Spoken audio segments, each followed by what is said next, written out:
شوفوا شو صار يا جماعة. السوشيال ميديا مولعة من امبارح، وكل العالم عم تحكي عن لقطة صغيرة بس عملت ضجة كبيرة. فوف.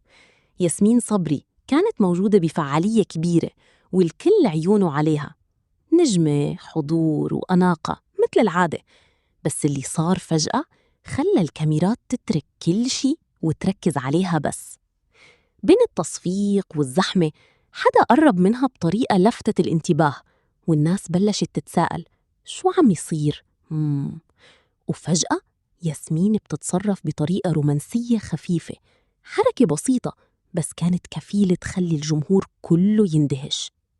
في ناس قالت هذا الموقف عفوي وطبيعي، وناس تانية قالت لا، واضح في قصة ورا الكواليس. والأقوى من هيك، ردة فعلها كانت هادية وواثقة، كأنها عارفة تماماً إنه كل العيون عليها وما حاولت شوفوا شو صار يا جماعة.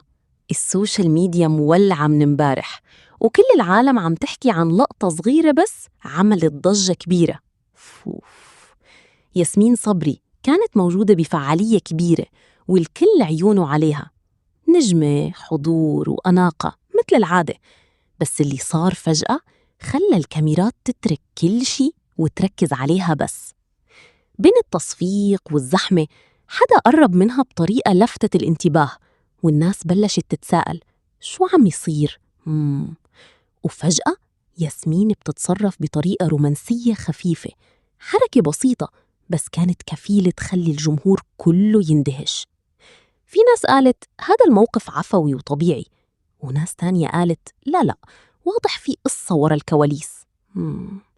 والأقوى من هيك، ردة فعلها كانت هادية وواثقة، كأنها عارفة تماماً إنه كل العيون عليها وما حاولت شوفوا شو صار يا جماعة.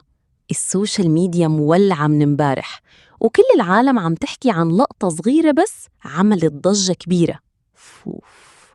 ياسمين صبري كانت موجودة بفعالية كبيرة، والكل عيونه عليها، نجمة حضور وأناقة مثل العادة. بس اللي صار فجأة خلى الكاميرات تترك كل شي وتركز عليها بس. بين التصفيق والزحمة حدا قرب منها بطريقة لفتت الانتباه، والناس بلشت تتساءل شو عم يصير؟ وفجأة ياسمين بتتصرف بطريقة رومانسية خفيفة، حركة بسيطة بس كانت كفيلة تخلي الجمهور كله يندهش. في ناس قالت هذا الموقف عفوي وطبيعي، وناس تانية قالت لا، واضح في قصة ورا الكواليس. والأقوى من هيك، ردة فعلها كانت